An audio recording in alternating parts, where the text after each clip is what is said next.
Hi everyone, today I'm going to talk about nervous system dysregulation in the context of an abandonment wound. And today we're going to cover three main topics. One being how an abandonment wound develops in early childhood. Two, how this manifests in adult relationships, including familial relationships, friendships, and romantic relationships. And three, how do we learn to manage an abandonment wound and function better in our relationships and in life in general. Okay, so someone with an abandonment wound has usually experienced some specific type of trauma in childhood. Usually that's where it starts, not always, but it could be things like physical abuse or any type of abuse, neglect, the death of a caregiver or loved one, divorce. Those are generally the context in which this abandonment wound develops.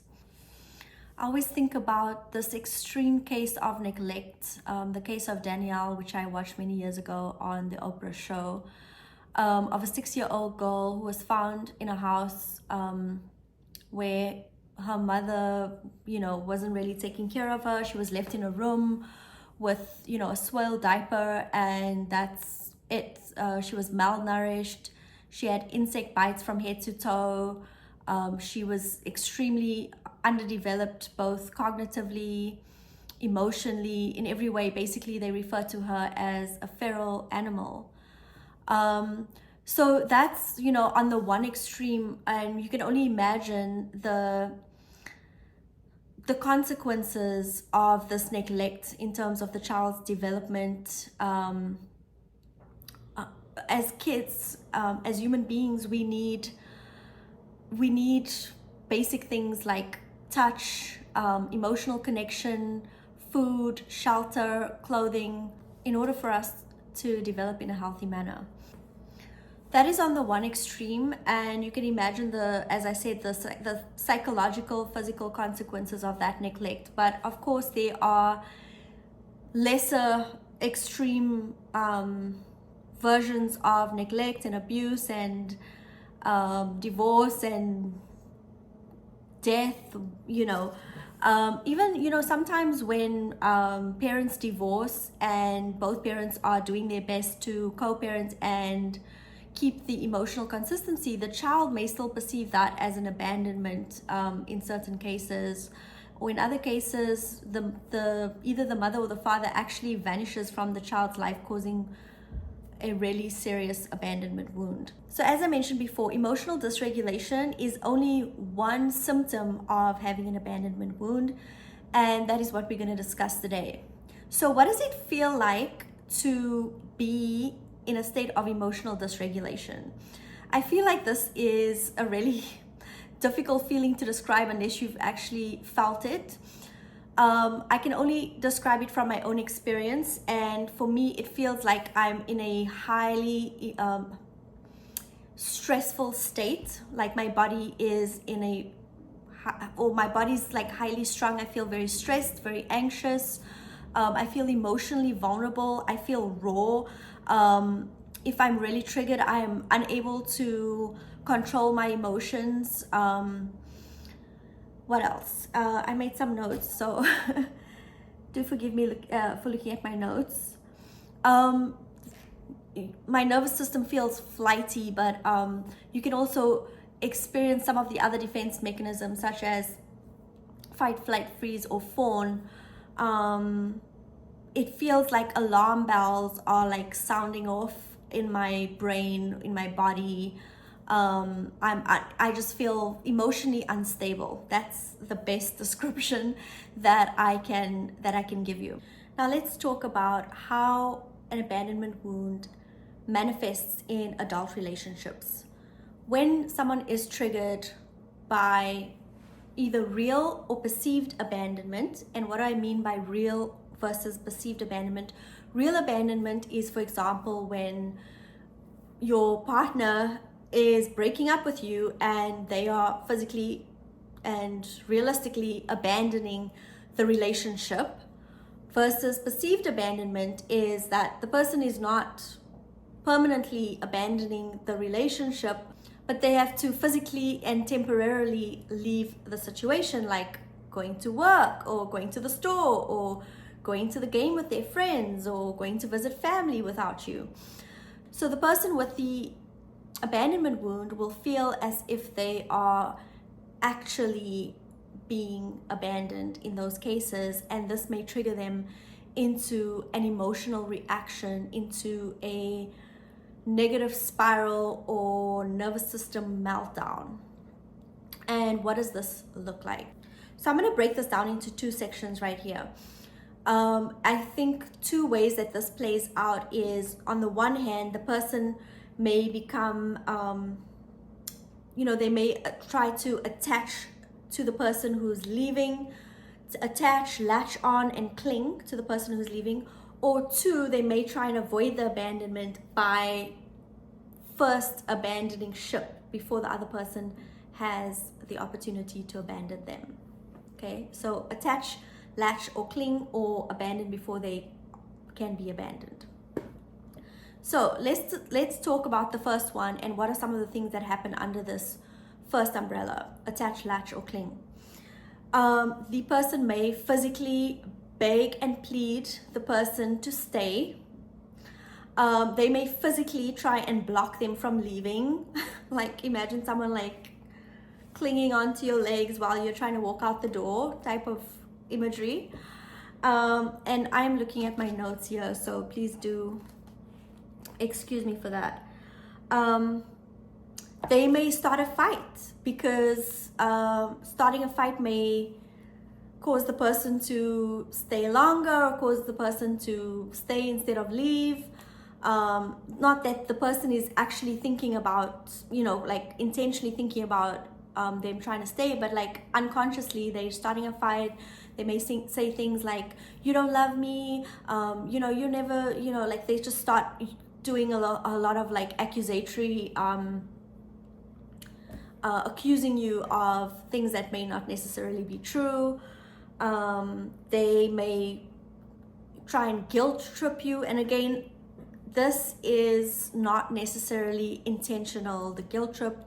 Sometimes it does feel like manipulation. Another really extreme version of this is when the person threatens suicide. And I'm going to put this on both sides of the umbrella, because here they're trying to attach or latch, cling, and they threaten suicide so that the person can stay. Again, I want to make this very clear that this definitely feels, and most rightly so, does feel like a manipulation in most cases.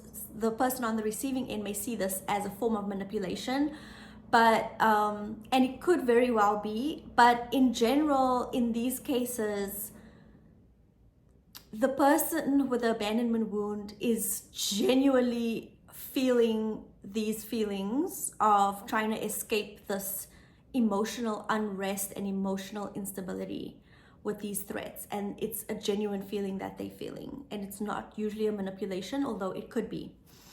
So it's a good thing to keep in mind. On the other side of the umbrella, where the person abandons before they can be abandoned, so they may threaten to leave the relationship, they may actually leave the relationship and break up. And again, I'm going to mention here the suicidal threat in this case, where it's the ultimate form of abandonment, and not only abandoning the relationship, but a form of self-abandonment. And I feel that self-abandonment and the abandonment wound go very hand in hand. They're very closely tied, because the person is perpetuating the abandonment wound that they developed in childhood, or the abandonment that they experienced in childhood by, it's kind of like a self-fulfilling prophecy, where they now abandon themselves, and they tend to rely on relationships to satisfy their needs instead of learning to self-satisfy and self-soothe. So sometimes these two umbrellas can go together. The person may start a fight, beg, plead, threaten to leave, threaten suicide. So there could be a combination of both things happening at the same time. Also, I wanted to mention that the abandonment wound is often seen in some psychological diagnoses such as CPTSD, which is complex post-traumatic stress disorder, or borderline personality disorder.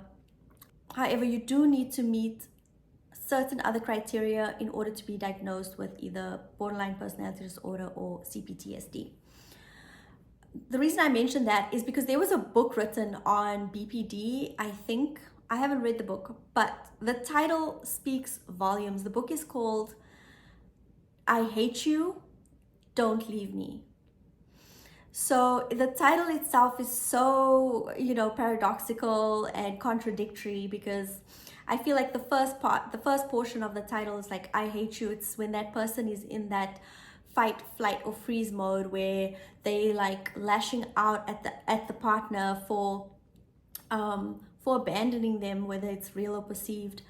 And then when they calm down and get back into their rational thinking brains, they start regretting their actions, and then they begging the person not to leave. So, first they're hating on the person, threatening to leave, and then regretting it once they've calmed down, and begging the person and apologizing and begging them not to leave them.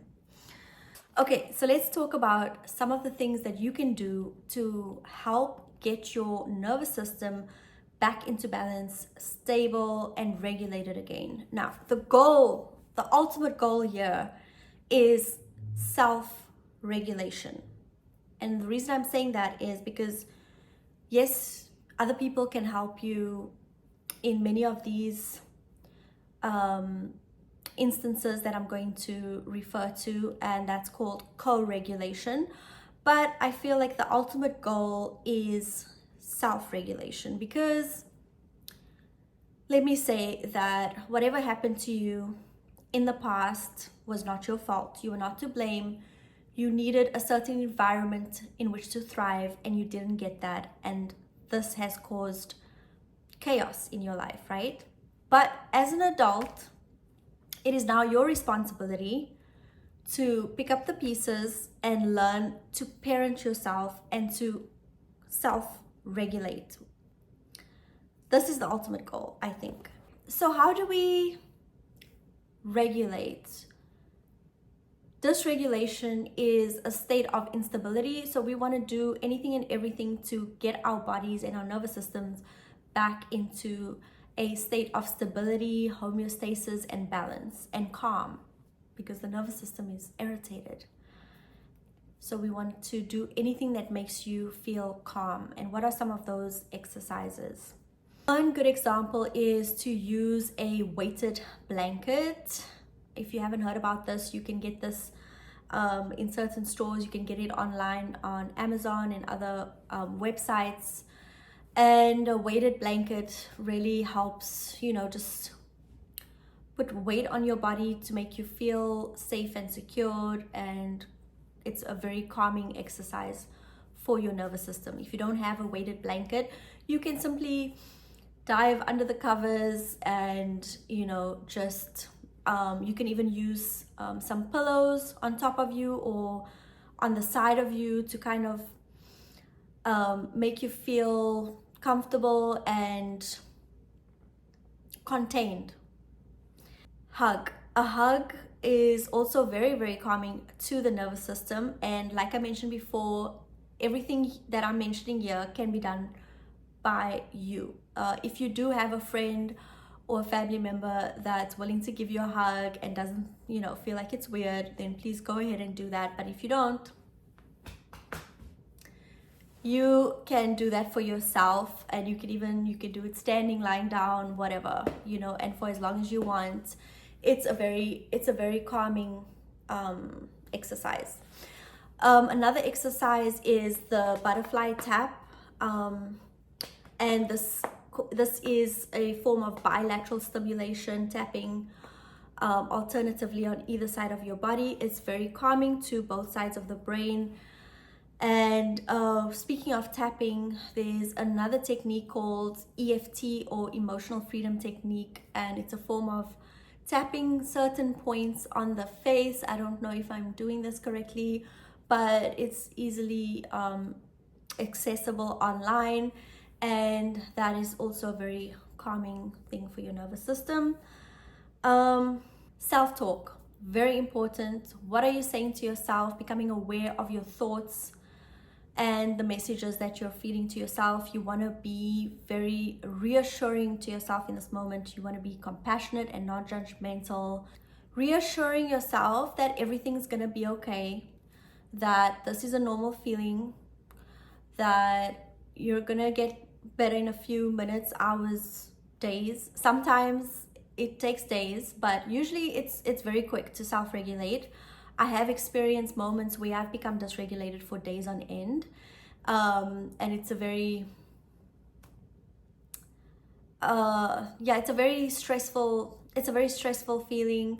But with consistency and doing all these exercises, as much as you can, as often as you can, you will eventually come back to homeostasis and balance. Breathing, there's so many breathing exercises on the internet. For example, what they call box breathing. So that's where you breathe for the same amount of time on the in-breath, hold for the same amount of time, breathe out for the same amount of time, hold for the same amount of time. So it's like a box or a square, and you're just breathing like for 4 seconds in, hold 4 seconds, out 4 seconds, hold 4 seconds. That's one example of a breathing exercise. The other exercises where you breathing in and then breathing out as if you're breathing through a straw. So your out breath is a lot more intentional and slower. Talking about the situation to a friend or to yourself, because all these exercises can be done by you. There have been times where I've been emotionally dysregulated and I didn't have anyone to talk to, and at the time actually I had a dog, and I would talk to my dog or I would simply open my camera on my phone and talk to myself as if I were another person, a friend or a therapist, and express and process whatever it was that I was feeling or going through. So talking it out helps. And also writing is an excellent tool, because we are only capable of writing one word at a time, whereas our thoughts may be extremely chaotic and rapidly paced in our brains, in our minds. Writing helps filter that and slow down the process, the thought or the thinking process, by writing down one word at a time. So writing in a journal or wherever, even typing, but I believe that writing is actually better in this circumstance. Going for a walk is also a form of bilateral stimulation, because you're moving left, right, one foot in front of the other. It's really good for even when you're in moments of anxiety, stress, depression. Walking is great. Take a walk and let your thoughts flow, and soon you will feel better. So those are some of the ways in which to help self-regulate and help calm your nervous system down. For the person on the receiving end of the abandonment wound, I hope this video helps you too. If you're in a relationship with someone who has an abandonment wound, I hope that this sheds some light on how this develops and how the person experiencing this may not necessarily be manipulating you. They are actually in a state of crisis in that moment. And if you're a supportive partner, there are things that you can do to help them. Maybe by asking the person that, if they do get in that mode, what are some of the things that may help them in those moments? For me, I remember being in this relationship where I was in a relationship with an avoidant partner, and every time I got triggered, it triggered his avoidance. So he would grab his car keys and run out the door to take some space, which triggered me even more, and then I would become even more like latching on, and this would trigger him more by wanting to run away. So it was just like a never-ending loop. But in a moment of like neutrality where we weren't in a crisis, I told him that in those moments it would be really helpful if he could just give me a hug, because the physical touch really helps calm my nervous system down. So I just need to be held for like a few seconds, and then when my brain calms down, I come back to my rational mind, and I'm able to then, give him the space that he needs. And so it's hard sometimes, because it's like, whose trigger is worse, the person with the abandonment wound, or the person with the avoidant attachment style? So who I guess just learning to compromise in those situations. And if the person is not able to give that to you, you are responsible. Remember, you are responsible for your own emotions. You do not self-abandon in those moments, okay? This is not the time to self-abandon. This is the time to step up and be there for yourself. Remember, that is the goal. The goal is self-regulation, self-soothing. So it's not up to your partner. However, if you do have a supportive partner, that is a great way to be supported in the relationship. But you do want to get to a point where you're able to manage your own emotions and not rely on someone for your emotional stability. Okay, thank you guys. That's it for now. I hope this video was helpful, and I look forward to seeing you on the next video. Bye for now.